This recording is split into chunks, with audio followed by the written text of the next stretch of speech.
Sir खऱ्या अर्थाने सांगायचं झालं तर जसा विधानसभेची तयारी करायला आपल्याला अल्पसा वेळ भेटला तसाच आयोजकाकडून आम्हालाही मनोगत व्यक्त करण्यासाठी अल्पसा वेळ भेटलेला आहे. त्यामुळे व्यासपीठावर उपस्थित असलेले सर्व पारनेर तालुक्यातील मान्यवरांचं मी आभार व्यक्त करतो. आपण आमच्या विनंतीला मान देऊन या छोट्याशा सत्कारासाठी उपस्थित झालात आणि समोर बसलेली माझी मुंबई स्थित पारनेरकर मायबाप जनता. मित्रांनो, ज्यावेळेस ही रणधुमाळी चालू झाली, जर आमच्या बैलगाडा क्षेत्राच्या भाषेत सांगायचं झालं तर निवडणूक आयोगाने भरवलेली ही यात्रा, ह्या यात्रेमध्ये टोकन काढण्याचं टोकन 29 तारखेपर्यंत भेटणार होता आणि तो टोकन अनेक मान्यवरांना पाहिजे होता, परंतु तो टोकन सरांच्या नावाचा निघाला आणि सरांच्या नावाचा टोकन निघाल्यानंतर 4 तारखेपर्यंत जुगलबंदी करण्याची संधी होती. त्यात आपल्या तालुक्याचं नेतृत्व सुजित पाटील झावरे यांनी 4 तारखेच्या आत 4 तारखेला सरांबरोबर जुगलबंदी करून घेतली आणि अजितदादांचा शब्द पाळला.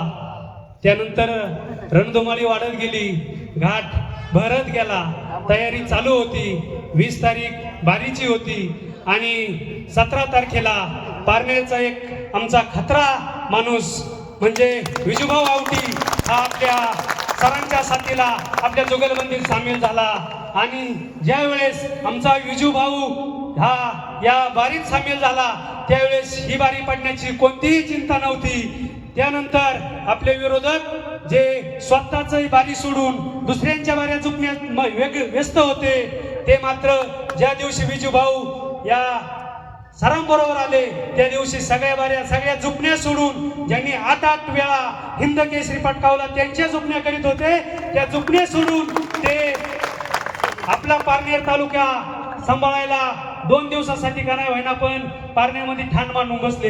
ही ताकद आमच्या विजूभाऊची होती आणि विजूभाऊ आल्यामुळं बारी कडक होणारच होती, यात काही शंका नव्हती. परंतु ज्यावेळेस सर खऱ्या अर्थाने 20 तारखेला बारी झाली, निवडणूक आयोगानं म्हणजे यात्रा कमिटीनं सांगितलं ही आचारसंहिता आहे, ही बारी गुप्त पद्धतीने हिचं लाईव्ह प्रदर्शन हे 23 तारखेला दाखवलं नाही 8 पासून आणि सकाळी 8 पासून लाईव्ह प्रदर्शन चालू झालं.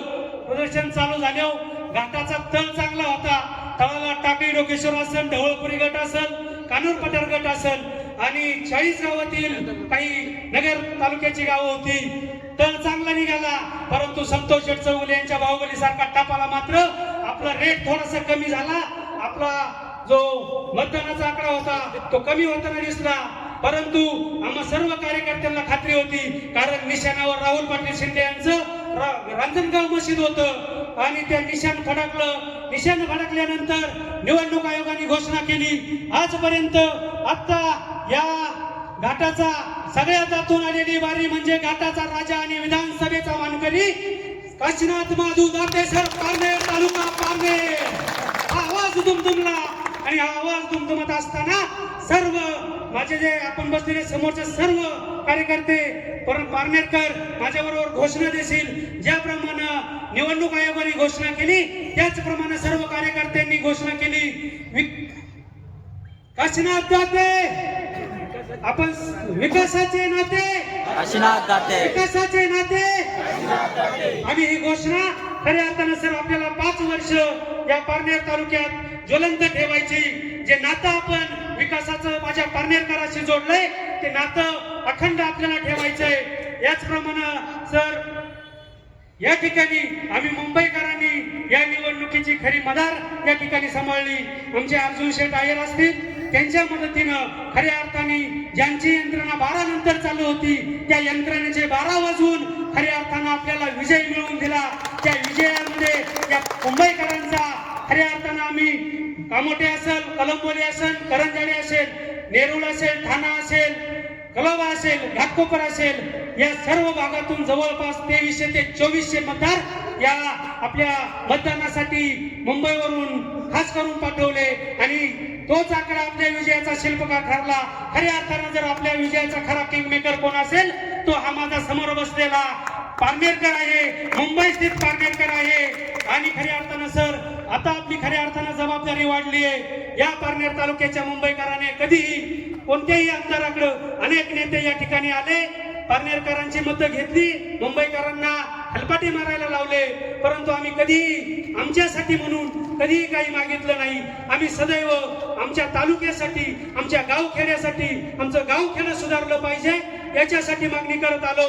आणि तीच मागणी म्हणजे खऱ्या अर्थानं आपल्या तालुक्याला जी तुमचे राजकीय गुरु असणारे वसंतदादा जावरे पाटील यांनी या तालुक्याला शिक्षकांचा तालुका ही ओळख निर्माण करून दिली आणि तीच ओळख पुढेही तुम्हाला ठेवायची. परंतु आता हा तालुका शिक्षकांचा नाही तर बागायतदाराचा तालुका झाला पाहिजे. आणि तो बागायतदाराचा तालुका करत असताना आपल्याला पाठार भागाचा जो पाणी प्रश्न आहे तो पाणी प्रश्न तडीच न्यावा लागेल.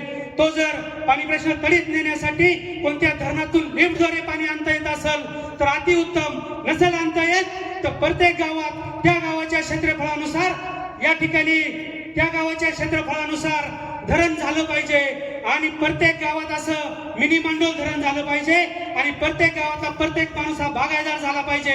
सर, बागायतदार होत असताना यासाठी तुम्हाला मदत करण्यासाठी पारनेर तालुक्याचे जलदूत म्हणून ज्यांचा सन्मान राज्यपाल भगतसिंग कोश्यारी साहेबांनी केला ते सुजितराव जावरे पाटीलही आपल्या बरोबर आहेत.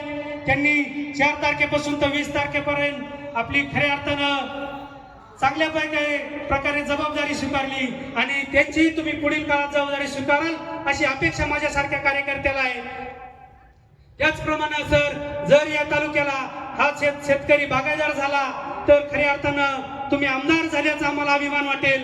आणि सर, फक्त शेतकऱ्याची, फक्त दुष्काळी तालुक्याची ओळख बागायतदार अशी अपेक्षा माझ्यासारख्या कार्यकर्त्याला आहे. त्याचप्रमाणे जर या तालुक्याला हा शेतकरी बागायतदार झाला तर खऱ्या अर्थानं तुम्ही आमदार झाल्याचा आम्हाला अभिमान वाटेल.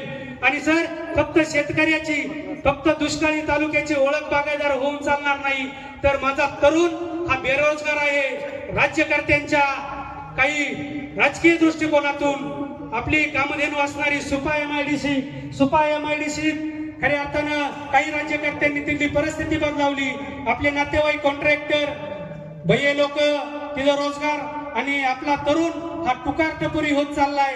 आज तरुणांची लग्न होणं अवघड झालंय कारण नोकरी नाही तर छोकरी नाही आणि खऱ्या अर्थानं राज्यकर्ता छोकरी देऊ शकत नाही याची आम्हाला कल्पना आहे, परंतु राज्यकर्ता नोकरी देऊ शकतो आणि ती कंपनीची परमनंट नोकरी, तो कंपनीचा कर्मचारी असला पाहिजे. कोणा राजकीय नेत्याच्या, कार्यकर्त्याच्या, कॉन्ट्रॅक्टरचा तो गुलाम नसला पाहिजे. यासाठी तुम्हाला काम करावं लागेल आणि त्या MIDC जर तुम्हाला कोणी अडवा येत असेल तर आमचा विजूभाऊ त्याला सरळ करायला या ठिकाणी सक्षम आहे. तुम्ही फक्त विजूभाऊच्या पाठीमागे सक्षमपणे उभे राहा. माझ्यासारख्या कार्यकर्त्याला विश्वास आहे जर तुम्ही विजूभाऊच्या पाठीमागे सक्षमपणे त्या कामासाठी उभे राहिलात तर माझ्या तालुक्यातला कोणताही तरुण मुंबईकडे येणार नाही आणि तो बेरोजगार राहणार नाही अशी माझ्यासारख्या कार्यकर्त्याला अपेक्षा आहे, खात्री आहे. आणि सर, फक्त आम्ही पारनेरकर कधीच आजपर्यंत कोणत्याच आमदाराकडे मागितलं नाही, पण ह्या वेळेस थोडीशी आमच्या मनात चलबिचल झाली. आम्हालाही मागावं असं वाटतंय. अनेक पारनेरकरांचं स्वप्न आहे की या नवी मुंबईमध्ये ज्या वेळेस आम्ही शिक्षण पूर्ण झाल्यानंतर येतो त्यावेळेस अनेक जणांना राहण्याची सोय नसते, खाण्याची सोय नसते, झोपण्याची सोय नसते. तो त्याच्या हलाखीची परिस्थिती त्याच्यावर असते, तो त्याची हलाखीची परिस्थिती त्या ठिकाणी करत असतो आणि स्वतःचं अस्तित्व निर्माण करत असतो. तो आपली कर्तबगारी एवढी वाढवतो की तो पारनेरचा आमदार मुंबईमधून ठरवतो, एवढी मोठी कर्तबगारी निर्माण करतो. त्या माझ्या तरुणाला खऱ्या अर्थानं इथे एक भव्य पारनेर भवन उभं राहिलं पाहिजे ही आमची सर्व तरुणांची आणि मुंबईकरांची एक आशा आहे आणि ती आशा तुमच्याकडे तुम्ही ती पूर्ण कराल असा माझ्यासारख्या कार्यकर्त्याला विश्वास आहे. सर, अधिक न बोलता मी आपल्याला शुभेच्छा देत असताना आपल्याला गणेशाची सिद्धी, चाणक्याची बुद्धी, शारदेचं ज्ञान, कर्दाचं दान आणि हनुमंतरायाची ताकद, त्याचप्रमाणे आपल्या विकासाचं स्पीड हे घड्याळातील सेकंद काट्याप्रमाणे वाढत जावो अशी सदिच्छा आणि शुभेच्छा माझ्या गोडशेवाडी सावरगाव ग्रामस्थांच्या वतीनं, संतोष शेठ चौगुले बैलगाडा संघटनेच्या वतीनं घाटभरून हिंद केसरी शुभेच्छा देतो आणि थांबतो. जय हिंद, जय महाराष्ट्र, जय राष्ट्रवादी. आमदार साहेबांचे पेढे तुला होते. टाळ्यांच्या गजरामध्ये आपण या ठिकाणी शुभ आशीर्वाद द्यायचे.